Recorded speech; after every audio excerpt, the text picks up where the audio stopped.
Hi, I'm Jenna. And I'm Katie. We're the Viola Twins, and you're watching Mark and Mike on Down the Stretch, right here on the Capital Off-Track Betting Television Network. 3-1 off the turn, 45 and 2, they're in the stretch. Mr. Humphrey has it.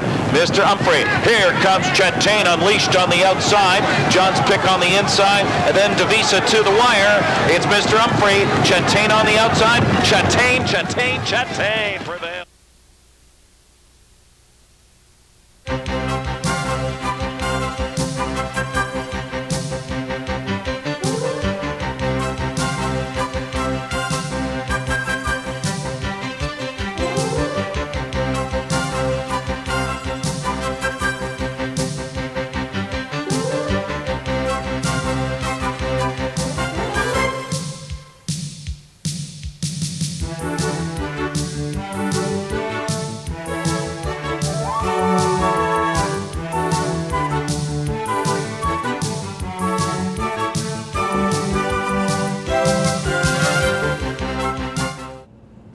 Good morning, everyone, and welcome to Down the Stretch. Along with my colleague Mike VIETCH, the racing columnist with the Saratogian, I'm Mark CUSANO, welcoming you to this morning's program as we begin the start of our series of sprints, our first 60-minute program of the season. And during this morning's program, we will be presenting you with three very special guests. Coming up in just about 6 or 7 minutes, live from Kentucky, Mr. Mark Guidry, who will be riding for the final time this afternoon at Churchill Downs. He will be followed by Mr. Steve Asmussen, who has the likely 2007 Horse of the Year, Kurland, in his barn. Will he have him in the barn next year? And rounding out the trio, Mr. Greg Alveoli, the president of the Breeders' Cup, will join us live via telephone from Southern California a bit later on. Along the way, we'll salute another jockey milestone, money galore for broodmares in Kentucky, and we'll take a look at Chatain as he prepped for the Cigar Mile. So all of that and much more if you stay with us for this morning's 60-minute edition of Down the Stretch. Good morning, partner. Good morning. How are you? Very well. Good. You've assembled a variety show this morning. Yes, so that's good. It's pretty good job, variety. producer. Unfortunately, Mark Guidry is actually in class this morning, and he'll tell you about that when we get to him in just a few moments. Some things to do before we get to Mark, beginning with, this is a very nice event each and every year, and it will be coming up toward the end of this month at the Albany Teletheater. It's Capital's annual Fall Handicapping Challenge. I think there's a couple of terrific things about this. It costs you $100 to get in, but all the entry fees are paid back in prizes. Okay. So you're participating with no takeout. All right. And then the grand prize winner gets a trip to Vegas for the Horse Players World Series. You know, I mean, that's pretty good stuff for, for a $100 entry fee. And the one thing I can guarantee you is it'll be a lot warmer in Vegas the end of, well, I guess you're going in January, than it will be back here. So I think you should, if you enjoy the competition, for $100, get involved in Capital's annual Fall Handicapping Challenge, November 24th and 25th at the Teletheater. For more information, you can go to capitalotb.com. All right, congratulations to jockey Mario Pino. A tremendous accomplishment on Wednesday at Laurel. He reached a milestone that only 14 other riders have achieved. In front here aboard Pass Play, Mario Pino is riding career winner number 6,000. And as something a little extra special, Pass Play is trained by his brother Mike. Oh, good. Pino, 46 years of age, rode his first winner back in 1979 at the Old Bowie, the regular rider of Hard Spun. He has been an outstanding rider throughout his career. And partner, that is quite an accomplishment. Congratulations, Mario. Hard Spun's rider, a tremendous competitor on the track, and it's just these numbers of these jockeys staggering. Getting 6,000 is really staggering. Mario said, he was quoted after the race as saying, "It was more pressure than riding Hard Spun.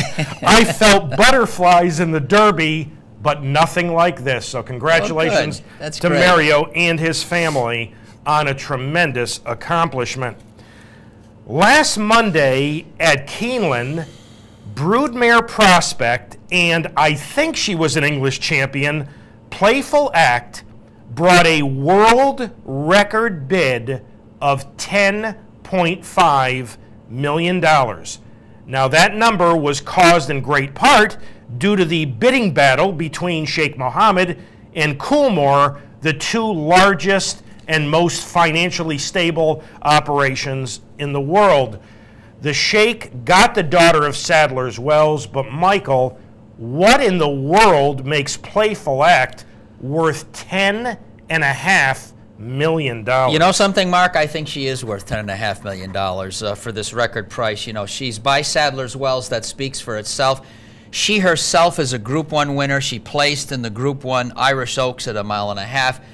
Maybe most importantly, Mark, she is a half or full sister to 4 other group or graded stakes winners. She's a young mare. She's 5 years old, and her family goes back to a great Claiborne family of Dyke and Canal and Moss. It's all there. She was a good runner. She's young, and we oftentimes talk about what sires are worth, but when you can buy into good, deep families with residual value who over generations have produced themselves, I got to tell you, 10 point, it's worth it. I mean, I don't know. Okay. I mean, obviously the battle brought it up. She could turn out to be priceless. She really could be. Well, it's a fabulous pedigree, but it's a pedigree that has racetrack accomplishment to go with it. Okay. You know, obviously with broodmares, if you're fortunate, you know, you produce one foal a year. I'm following you all the way, but not only that, you now own her daughters as well. Yeah. And it's really, you know, she might get 10 to 15 foals. It might come back on, but it's the long-term thing that they're looking at. It really all right. is. And last Sunday at the Fasig-Tipton sales in Kentucky, Octave, locally owned in part by Don and Barbara Lucarelli, sold, and this was an unusual situation, she sold for $4 million. But the strange thing about that was, again, we had Sheikh Mohammed and Coolmore bidding against each other. But when it reached $4 million, both of those operations thought they had the winning bid of $4 million. So neither one obviously bid any more than that. That is that's very unusual. That's a bad taste ending to her being in the ring. We went over this briefly yesterday, you know, and Mark said, actually, these types of occurrences are not all that if you attend the sales long enough and you cover them in depth, sometimes it happens once every night when the bid spotter misses something or there's a disagreement. The thing that surprises me here is how steadfast firm they said, this is over, we're not going to talk about it, but that's their call. They must be playing by the rules.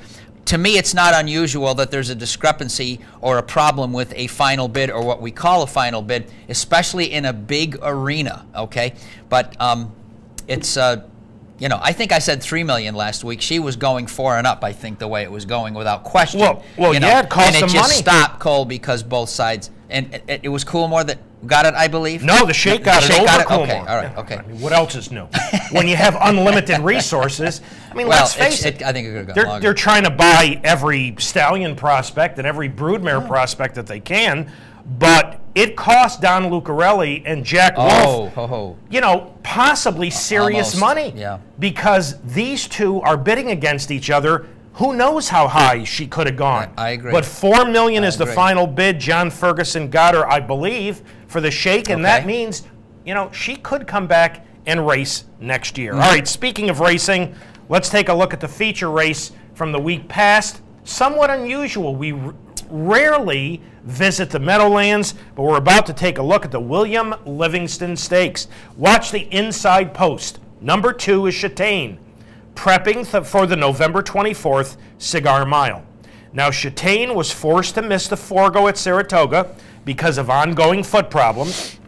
He skipped the sport page on Breeders' Cup Day at Aqueduct because of a sloppy track. And here last Saturday night under Cornelio Velasquez, Châtain at the top of your screen on the fence in Mrs. Gary's Familiar Silks. is going to rally to post a head victory over number 8, Mr. Humphrey. And, you know, while a head victory over Mr. Humphrey, you know, in itself might not be terribly exciting, folks, in my opinion, this is a very, very decisive head victory and a very good prep for the upcoming Cigar Mile. It's a race that's a workout. It's beautifully done. It's very professional. Even here, there's no doubt in his mind he's going to get there.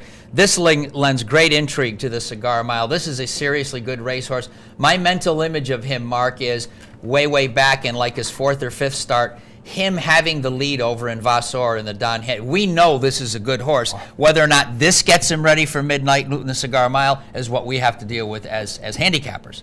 And Dahar may come back. Oh, absolutely. Oh, yeah, sure. By the way, off a half of 45-2, the next 2 ace of a mile back-to-back were 11-2 and 11-3. Last quarter mile in 23 flat. First race in 3 months. I thought that was wonderful. All right, our first guest this morning has ridden more than 5,000 winners during a 32-year career. That means he's only one of 22 jockeys to ever reach that plateau, and today will likely be the final day of racing for our first guest this morning. Joining us live via telephone from Kentucky, ladies and gentlemen, Mr. Mark Guidry.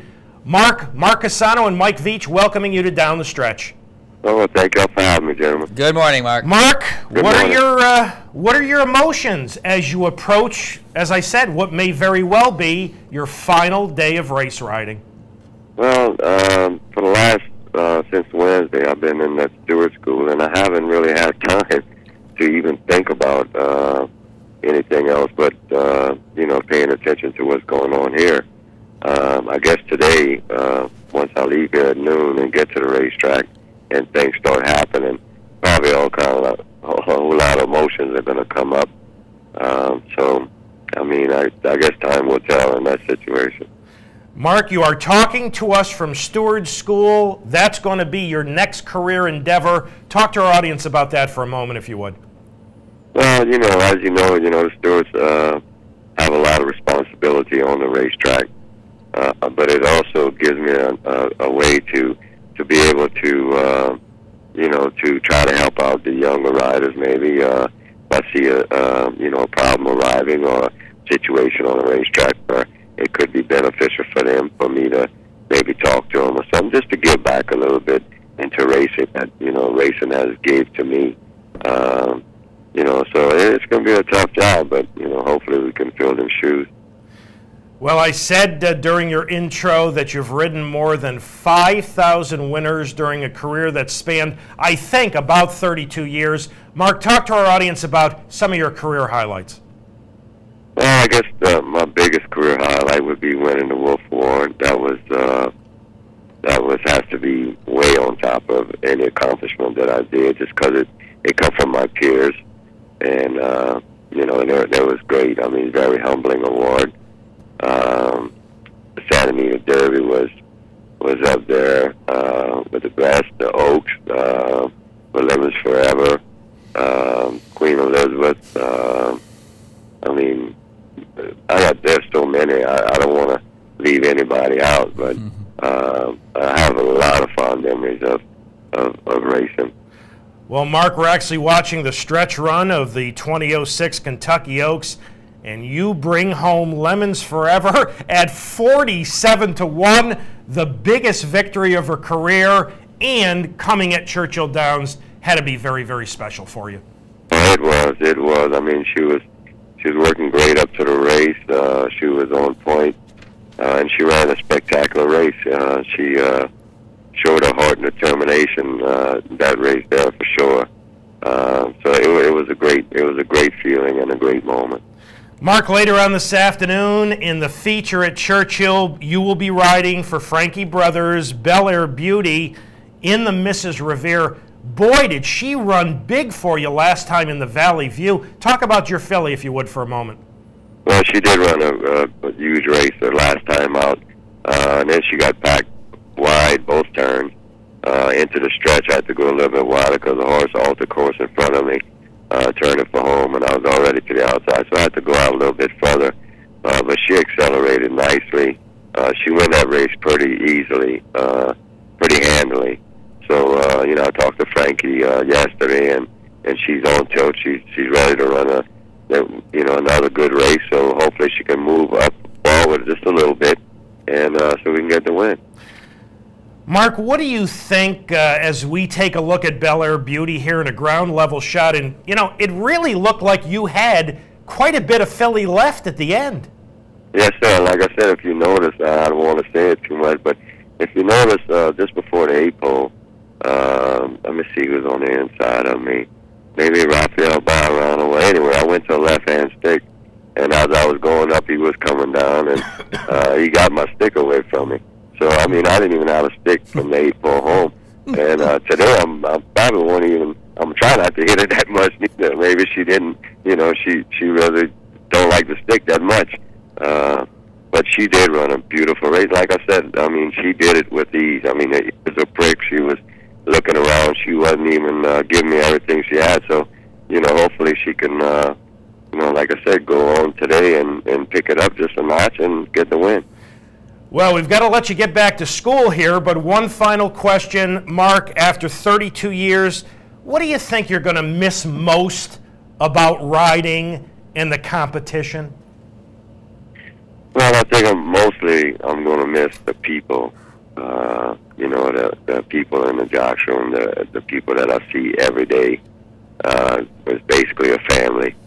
I'm going to miss them. I'm going to miss them. I'm going to miss, you know, surely, you know, working with the horses and dealing with the people, but I'm gonna miss my peers a whole lot. I really will, because they're all a bunch of great guys, and I look forward to visiting with them every day when I go in there, and that's what I'll miss the most. I think right now, anyway, that's what I'll miss the most. Mark, congratulations on an outstanding career. 5,000 plus victories is really something special. Good luck this afternoon with Bel Air Beauty and the rest of your mounts, and good luck as you approach your next career, hopefully as a steward. Well, sir, thank you very much for everything. Thank you, Thank Mark, you for and your good time, luck. Mark. Absolutely. Mark Guidry, ladies and gentlemen, and you know, as he told you, he's been so involved in steward school right now that it hasn't hit him. Sure. But when he steps out or when he's on horseback and rides through the tunnel this afternoon, I think the emotions are going to get to him. Now, he does have a mount in the finale, which is a maiden race, you know, obviously if the horse still stays in the race. But the last major mount he will have is Bel Air Beauty for Frankie Brothers, and boy, oh boy, did she look good winning the Valley View, because they had post 11 that day, and she was very wide throughout and still kicked it in. So Barkley's got the nice filly, and Graham Motion's shipping a nice filly. That's a terrific race this afternoon, and we wish Mark Guidry all the best. A couple of quick things before we get to our first break. Some sad news. Franz Valentine, who actually crossed the finish line first and was subsequently disqualified in the first ever Breeders' Cup Juvenile Fillies race run in 1984, has died at the age of 25. She was nearly 75 to 1 that day under a very young Pat Valenzuela and got disqualified. So Franz Valentine has died at the age of 25. And Alexander Tango, the 3-year-old filly who was victorious in the Garden City, has died in a freak paddock accident. And I read that, and it sounded just terrible. And finally, Almuda who won the I believe it was the 99 Dubai World Cup. I think he didn't he beat Silver Charm and Victory Gallop? Almost positive. I mean, he beat a couple of very good horses. Has been euthanized due to chronic arthritis. So we have lost Franz Valentine, Almuda and Alexander Tango. And we are up to our first break on this morning's November 10th edition of Down the Stretch. Thank you so much for having joined us. When Michael and I return, we will welcome in the trainer of the likely 2007 Horse of the Year, Kurland, Mr. Steve Asmussen.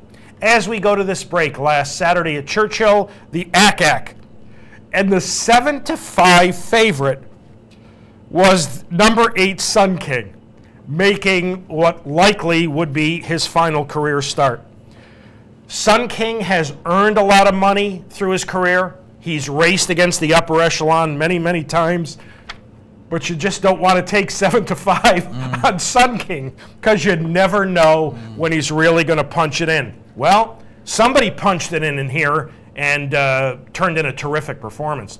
So we'll take a look at the ACAC going to the break, and Michael and I will be back with Steve ASMUSSEN right after these messages. They're in the gate. Off and running in the ACAC handicap. Spots gone, broke right on top to take the lead from Sun King on the outside. Off duty moves up a closer third. Throng up the inside fourth. Casino Evil 3 off the pace, racing in fifth by a half now to Istan, who's moving up in traffic. Then it's Ryan's For Real and Simon Pure the trailer at the back of a bunch field, just 6 front to back. With 6 furlongs to go now. Spots gone 3 wide through a quarter in 23 and 2/5 seconds leads it ahead. Throng pressing and pokes his head in front of the inside. Off duty splits the top pair in third. Casino Evil inching up the inside fourth. Istan now just 2.5 off the pace and splitting horses fifth. Sun King ranging up on the outside from 6 now. Then Simon Pure comes on at the back of the pack. Ryan's For Real. Looks like Casino Evil's being pulled up out of the race at the half-mile pole. Number 4 Casino Evil out of the race. The half in 45 and 4 around the 5 turn. Spots gone 3 wide by a head. Throng on the inside is second off duty, trying to keep up in third. Here comes Istan starting to kick it into gear on the outside. 3 back to Sun King, who's shaking up now. Then Simon Pure and Ryan's For Real off the turn and the stretch drive. Istan leaning in on Spots gone, but takes over with 3/16 to go. Istan with a burst of speed opens up, accelerates clear by 3-4 with a furlong to run. Throng on the inside, Spots gone and off duty, but it's all Istan winning off as much the best. Istan romping home under Kent DeSormo to win the ACAC by a widening 8 lengths on the line. Sun King second, Ryan's For Real and Spots gone, and the time was 1:34 flat.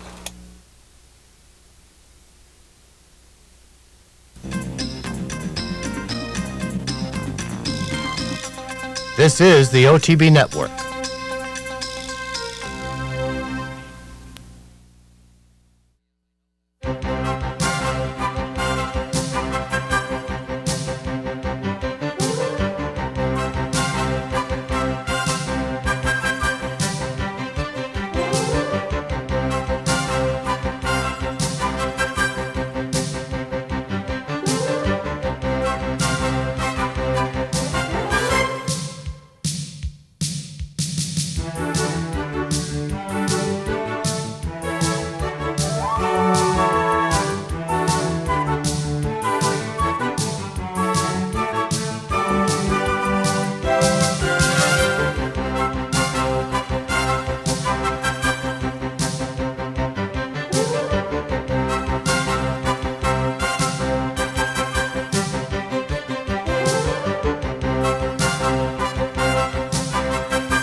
Welcome back to Down the Stretch, everyone. Mike Veitch to my left. I'm Mark CUSANO. The ACAC goes to Istan in a big performance for Hall of Famers Billy Mont, Kent DeSormo, 8 3/4 over Sun King. And I'll tell you what, 134 flat for a mile at Churchill is racehorse time. Now, do they stay at Churchill and try to stretch him out for the Clark, or do they come to New York for the Cigar Mile? That's going to be interesting. Sure is. Now to introduce special guest number 2, here's Michael.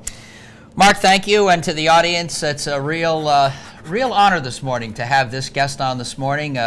We are near the end of a year at which the 3-year-olds have done battle with each other, and the one that wound up on top was the marvelous Kurland. And before I let Steve take the mic here this morning, I just want to say that he has become And I think in large part to the way Steve has handled him all year, he has become the guy that when you're at the supermarket and they know you're from racing, what about Kurland? What are we going to see? He's the horse that they're talking about out there in the public. So Steve ASMUSSEN, if you're there this morning, welcome back to Down the Stretch with Mark and Mike.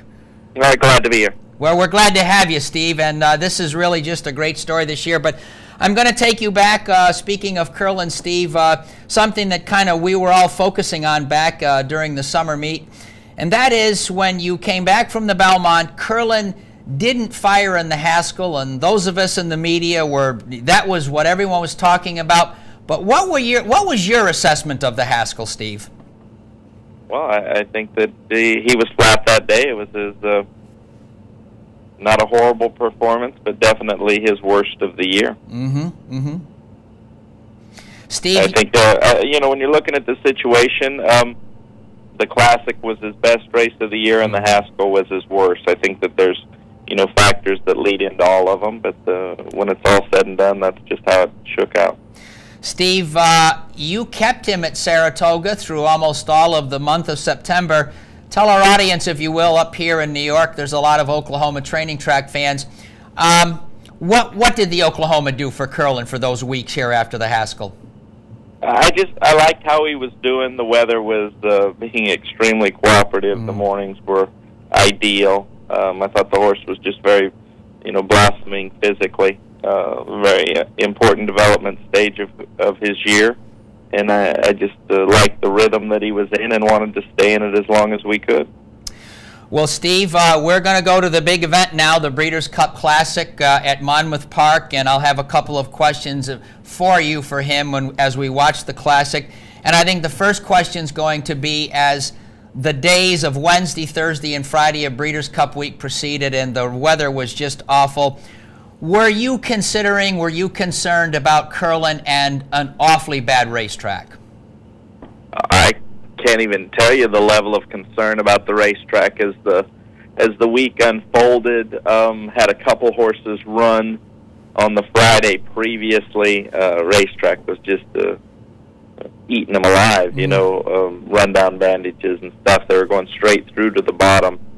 And I vividly remember waiting at the assembly barn to go over with the two colts for the juvenile and to listen to the full field of fillies run around the turn. It sounded like they were running down the highway. It was the levels of concern just heightened as the week went on.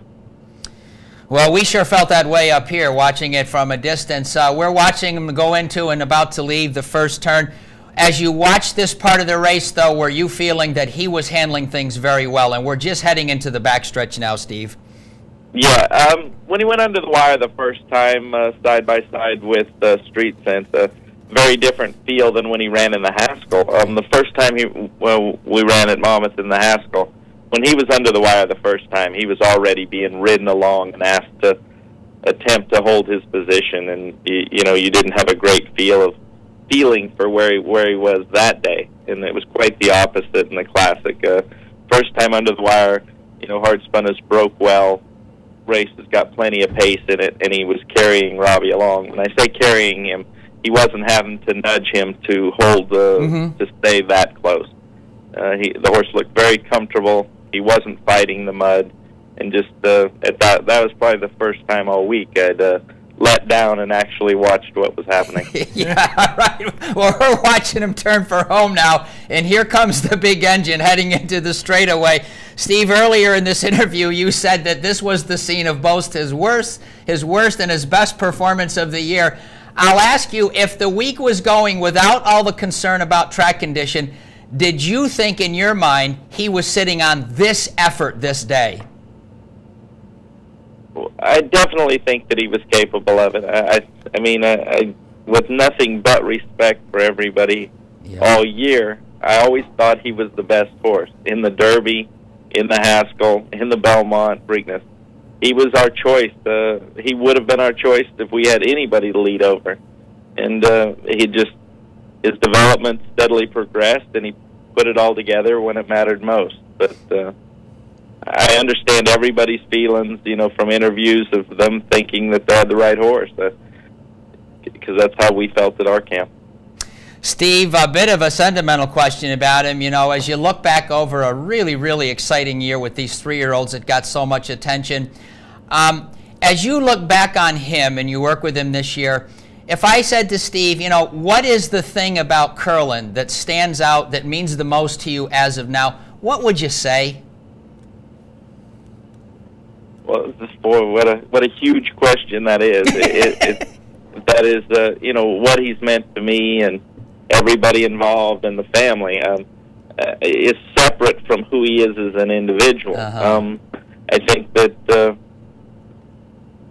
the answer will be Kurland, and what makes him different. There is something different about him. He doesn't do it for us; he does it for himself. I mean, the thing that, just like the classic, all the circumstances, you ship in for that. The barn that we're in, Street Sense is in. Every horse in there is in. Most of them are in the Breeders' Cup races. You know, those horses at that level, there's about 5 people per horse. Just the excitement that's going around, the conditions of the week, how nervous everybody is about the track. And this is just a horse that truly accepts what he's about to do. I mean, just rests like you can't believe, eats like you can't believe. His focus before a race is amazing, because he's not extremely docile until he gets to the paddock. He just he puts on his game face and waits for what's going to happen. When you put Robbie up on him, you can just see that he kind of pumps up. He accepts what's fixing to happen and has a very good understanding about it. And I think, you know, that's what separates him from other horses I have. Steve, that's a wonderful answer. You're giving me goosebumps and you're getting me choked up right now, because we've loved watching him all year. Steve, are you proceeding at this point as if you're going to, he's going to race as a 4-year-old? Is that just too cloudy at this point? Well, that's an extremely cloudy question at this point. We do have him stabled at Churchill Downs, given him normal exercise. He won't be breezing at this point. But just letting him down naturally, regardless of what is in his future, I think that this is the way to go with him. As you can tell, you know, he's a very physical animal. There's a lot of him. You know, he does need a little exercise, and he's a outstanding physical specimen. Man, no doubt about it. Steve, we're going to talk briefly about Pyro, who was second in the juvenile. We've got another young guy here to give you optimism heading into yet another classic season. Before the juvenile, you went into the Champagne. You were quite a long shot that day, turned into a marvelous effort. Did his Champagne performance surprise you in any way following Saratoga? No, I don't mean to sound any way other than he's always been the horse. He was the horse before he ever ran in a maiden race at Churchill. He came up from my father's place in Laredo. Needless to say, Dad's had some excellent horses down here, and he's been tagged as the one ever since then. Just a pulpit, could have done a lot more early. Just never thought it was in his best interest to do more than what he did. When he ran in the first 3/4 maiden race that they ran at Churchill, the end of the meet. I did kind of play with the idea of running him back in the Saratoga Special. I thought, you know, I just thought it was too fast of a race for what I had been doing with him. You know, we'd been waiting and not, you know, keeping him quiet and just trying to let him develop. I thought that was going to end up being too fast of a race, so I go in the other van, and it ends up being Warpath. The same guy. We just watched the stretch run. Exactly. He thinks Warpath lives in the paddock for all he knows. I mean, we just watched you come home in the juvenile. That was early on Breeders' Cup Day, and again, you had to be a little bit worried about going over in there in that slop. But it was a good effort, and my question from the juvenile, Steve, is: do you look at him as a horse who will get better at 3 with longer distances? You know, I haven't seen a ton of physical development in him from July until now. I think that there's no doubt that he's an excellent top-notch horse, but he's going to need to physically develop some from right now until we start him back first of his 3-year-old year. But he does have that opportunity right now. I did go ahead and move him to New Orleans. He came to Louisville to Kentucky with Kurland, and I trained him a couple of days, very pleased with how he was doing physically, but I decided to move him to Louisiana because I didn't want him tearing up or fighting off the weather. I wasn't thinking a lot of changes in climate would best suit him. So he's already in Louisiana, and his first race will most likely be mid-February. But all intents, he's a outstanding prospect, and we have to figure out how to win the Derby with him and what's best for him. Oh, okay, Steve. Well, Mark would like to ask you a question or two, and for my part, really enjoyed speaking with you, Steve. Thank you. Steve, good morning. Good morning. Steve, earlier in the year when I interviewed you, and this was the week after the Belmont Stakes, you referred to Kurland as a throwback. Please talk to our audience about exactly what you meant by calling him a throwback. Well, maybe I shouldn't be at liberty to say that for not being around those horses, but you look at the greats of years past and how often they ran and what they used as preps, and they did all of their preparation in the afternoon for big races, and he's very physical. He can use races to move forward. They're not, he's not run and then regroup and run and regroup. With that being said, that through the Belmont, he's just a horse that thrived with the pressure, learned from his experiences, and never got his feelings hurt. He was willing to accept the battle, so to speak. Your fellow trainer, Larry Jones, paid you a tremendous compliment. In a recent interview I did with him, he said that Kurland in the barn, at the end of a long, hard campaign, looked absolutely magnificent, the best he had seen him all year. And Larry's got a terrific colt and hard spun. But how unique is that, Steve, to have put Kurland through the campaign he was put through and look that good and respond that well at the end of the year? Well, I think the quote that stands out with me was Alan Jerkins said that he wasn't 1 in a million, he was 1 in a jillion. Yeah, that's right. I mean, when you take the reference of who said it, that's right, and who he said it about, what else could you say? How could you add it to that? Yeah. I mean, who hasn't he seen? Yes, right. They told me he cashed a ticket on Ben-Hur. Steve, earlier in the interview, you referred to Kurland's situation as cloudy. What are your feelings right now? Just your personal feelings. Satish Sanan has sold his shares to Jess Jackson and George Bolton. What's that mean to you? Your feelings. Is Kurland going to race in 2008? My feelings for him are, I have prepared myself for if he won't run, and I'm very guarded about thinking anything because of what he does mean to me. I'm very careful with what I'm thinking myself.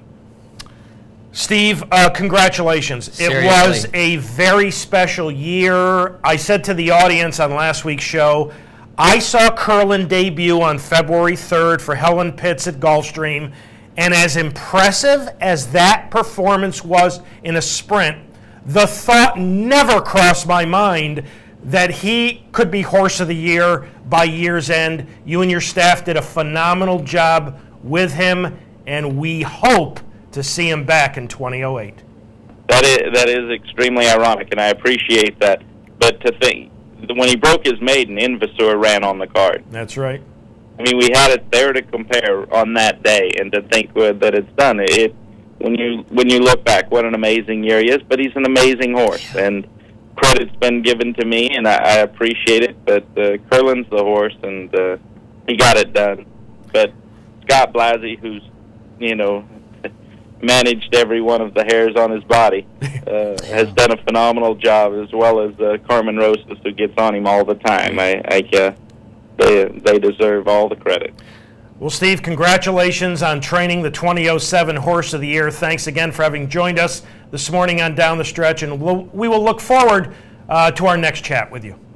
Thank you. We appreciate it, Steve. Steve ASMUSSEN, ladies and gentlemen, and we are up to our final break on this morning's November 10th edition of Down the Stretch. And again, 60-minute show. One more guest coming up. It's a big one. It's the president of the Breeders' Cup, Mr. Greg Alveoli. He'll join us after the break.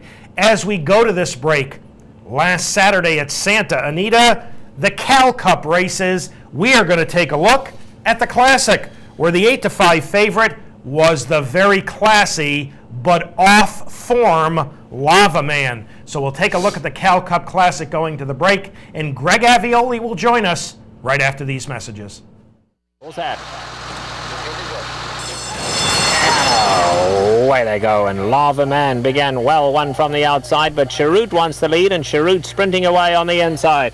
Celtic Dreaming came away well, and Valiant Effort is right there. Rush with Thunder down at the rail on the outside. Bold Chieftain can't get in. He's going to have to go wide. The pace is solid early. Tis of Fire is taken back fourth last with Ad Heat. Seminole Native in behind that. And a Gallant Discover is last, 10 off the leader. Past the 7/8 they go, and Cheroot out where he likes to be. Cheroot setting the pace. In the second spot is Valiant Effort. Now there goes Lava Man on the outside to take second, and Lava Man going to keep the pressure on the leader. Rush with Thunder is right there in fourth. Here's Bold Chieftain trying to drop in the fifth spot, 5 off the leaders.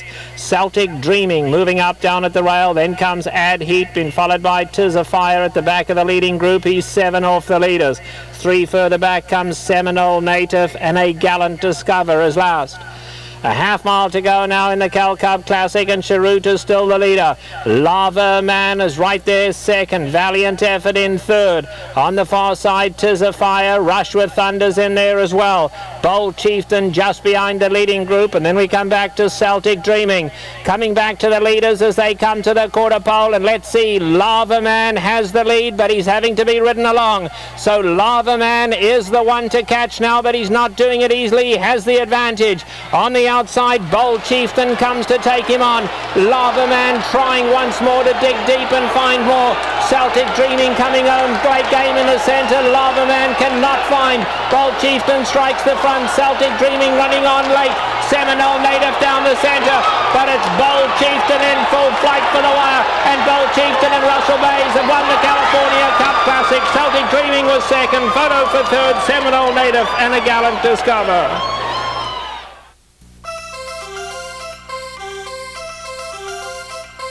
This is the OTB Communications Network.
Welcome back to Down the Stretch, everyone. Mike Veitch to my left. I'm Mark CUSANO. Our thanks again to Steve ASMUSSEN for having joined us. And the Cal Cup Classic goes to Bold Chieftain for trainer Bill Morey Jr. and a gentleman who has ridden more than his share of winners throughout his career, Russell Bays, by a half over Celtic Dreamin'. Lava Man checked in 6th. Our final guest this morning is the president of the Breeders' Cup, and he joins us live via telephone from Southern California. Ladies and gentlemen, Mr. Greg Alveoli. Greg, Mark CUSANO, and Mike Veitch welcoming you back to Down the Stretch. It is a pleasure to be back with you all this morning. Good morning, Greg. Good to see you again. Well, let's get things kicked off. I'm going to ask you to assess, any way you like, assess Breeders' Cup 24. I kind of had a feeling you were going to want to talk about that. Breeders' Cup 24 is going to be remembered, I believe, as the successful kickoff of the two-day format. I think by any way you look at it, the Friday was a big success. And when we talked about this back in January, there was a real question mark about, would the horsemen want to participate? Would the fans get it? Would the bettors want to bet it? Would people view it as a real extension of Championship Day or just another day of racing? We were hoping to have 25,000 people. We were hoping to have 20 million of handle.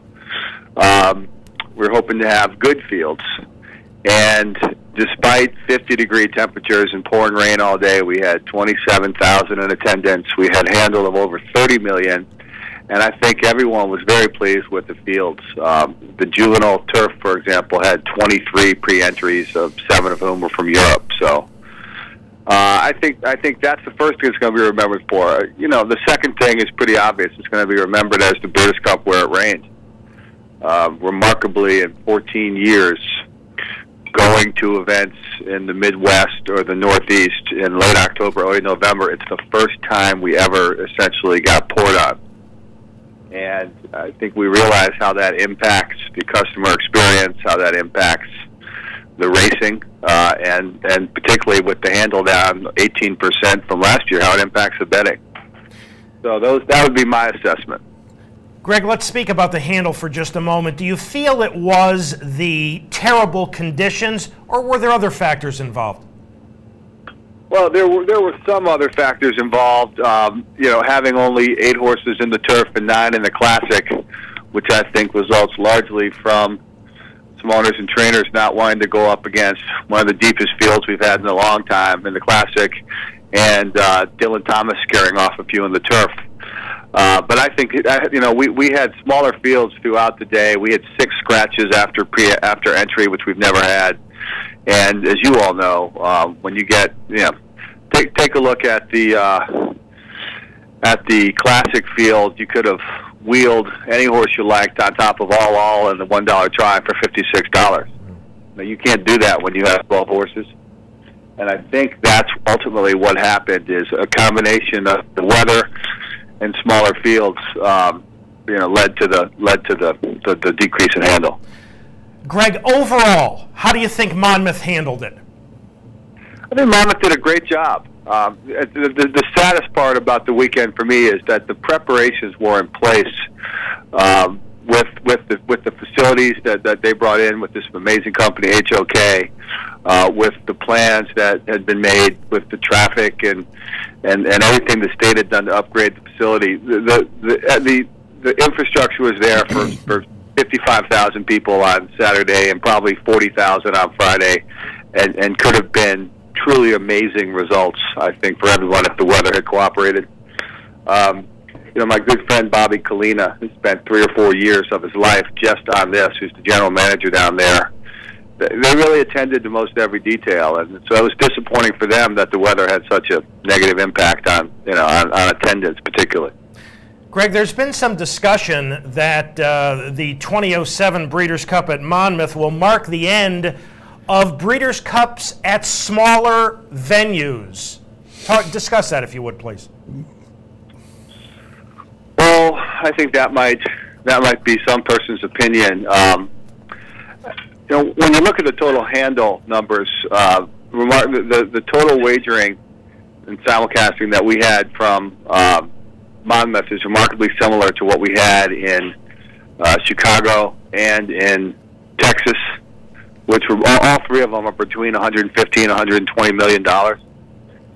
And there is a factor in terms of the wagering you're going to do on site and internationally with tracks that people aren't as familiar with. So, economic, there's no question. We don't make as much money as an organization when we go to a smaller venue. The second problem or challenge with a smaller venue is you can't have as many people in there. I think it's in everyone's best interest for the most part to be able to have 70,000 racing fans at a Breeders' Cup instead of 45,000. Having said that, you can't rule anything out right now in North America because we don't have, an never-ending supply of potential big venues. The obvious ones, you have Churchill, Santa Anita, and Belmont. But, beyond that, I think you could have some smaller tracks in consideration. I know, that the folks at Del Mar are keenly interested in the Breeders' Cup if and when they would ever build a new turf course. It's been in the paper. The folks at Sam Houston, aggressively want the Breeders' Cup. They would have to do lots of new construction to the facility and the tracks themselves. But I can't say you'd rule out a smaller venue. I can say this year highlighted the challenges of a smaller venue. Greg, we unfortunately had some weak European participation this year. Let's face it, if it weren't for Aidan O'Brien, it would have been almost non-existent. When you go to smaller tracks with tight turf courses that the Europeans don't see, they're not too thrilled about coming over here and racing under conditions like that. Talk to our audience about that, if you would. Definitely a factor. We were told by a number of owners and trainers that mostly their lack of familiarity with Monmouth and quote the rumors or the belief that they had that the turns were so tight, and it is a smaller track and they would generally run out of the turf side. But there are other factors with this date that we went with, and our dates, whether we're the first week of November or the last week of October, there's a lot that goes into that, largely driven by television. But we're only 3 weeks out from the ARC this year. Historically, we're 4 weeks out. That impacted the European fields.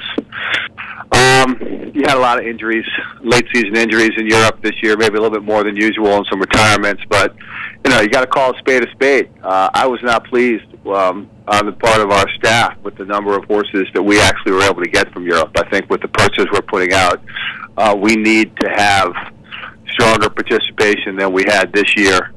One of the things, again, it's kind of odd that we had a lot more horses pre-entered than entered because a lot of the races that they tried to pre-enter in, they didn't get in terms of some of the juvenile turf, for example. But we're gonna double down on efforts to get horses from Europe and starting this year, particularly from Hong Kong and Japan with the West Coast venue. It's one of the priorities that we're already talking with the board about is what can we do differently to get the best horses in the world to keep coming. Because if we're going to be a world championship, it can't just be the U.S. horses with a few horses from internationally. Greg, so many other venues, so many other events, Dubai World Cup, Hong Kong, they either pay some of the expenses or most of the expenses. Has the Breeders' Cup Committee discussed that as a possibility of generating more foreign interest? We've discussed it. The challenge is, if you're looking at, I've had the opportunity to be at most of these major venues. So if you're looking at the Japan Cup, they might have with the Japan Cup turf and dirt 4 or 5 horses coming internationally because they're talking about 2 races, and the cost to ship 4 or 5 horses is not nearly as significant as in the Breeders' Cup with. Reasonably, if you would pay all shipping expenses, you'd be looking at maybe 40 or 50 horses. Then you raise the question: well, if why are you going to pay for someone to come from Ireland to say New York for a Breeders' Cup, but we're not going to pay the shipping costs for our nominators to come from California to New York? Right. Mm-hmm. So, once you say, okay, well then, why don't you just pay the shipping for all 125 horses? And their connections, and then that adds up really quickly. So it's a conundrum, but it's definitely an issue because I'll give you an example. The horse Able One that won the inaugural Breeders' Cup Challenge International race, the Hong Kong Mile, he would have had to pay a supplemental nomination fee. Then he would have had to pay to travel all the way from Hong Kong to the United States to run for $2 million. And there's a race this month in Japan where they will pay for Able One. There'll be no entry fees, no supplemental fees, and they'll pay for the cost of travel. Yeah. So if you're that owner, it's the same price as our mile would have been. If you're that owner, which race are you going to choose? Yeah. Greg, I am now going to send you over to my partner, Mike VIETCH. Unfortunately, we're running out of time, and we will continue this discussion at another time, but I know Michael's got a couple of questions. Greg, just two quick questions, and they are sort of related, and I'll go back to the formative stages of Breeders' Cup, meaning before the first one was held. Two ideas. Split venues, no consideration at all, or maybe down the line? I would say unlikely at current. We want to make. We're not where we need to be in having the event, the major entertainment destination that draws all the attention around the country right now. And until we get that point, I think splitting into two venues is probably going the other way. Now, more specifically, rotation has always been in the philosophy of the Breeders' Cup Board. Are we drawing closer to a point, or is there consideration of, to use other people's words, finally selecting a permanent site? Well, I'll tell you, if there was a perfect permanent site for us, it would be something that we would definitely look at. When we look out the landscape, there doesn't seem to be one venue right now that would meet all of the needs of the Breeders' Cup. I'll give you an example. You'd like in a perfect world not to be up against the cold, the potential cold and inclement weather in the Northeast if you're going to keep running the first week in November. On the other hand, I don't think it's realistic that you would permanently site the Breeders' Cup, say, in California. I don't think that would be acceptable to the nominators in the Midwest and the Northeast. We have had conversations with Churchill Downs, and I think that's a wonderful venue for the Breeders' Cup. Would it make sense for the Breeders' Cup to go there every year? That's again, you'd have to just take a look at the people who support the Breeders' Cup would make that decision. And right now, I don't see the support within the Breeders' Cup board or the nominators to pick one venue and just go there. Gotcha. Thank you, Greg. Greg, thank you for your time. We are going to try to continue this discussion at a later date, and hopefully it may even be next week. We always enjoy hearing from you. I know our audience enjoys hearing from you, and we appreciate your time very, very much.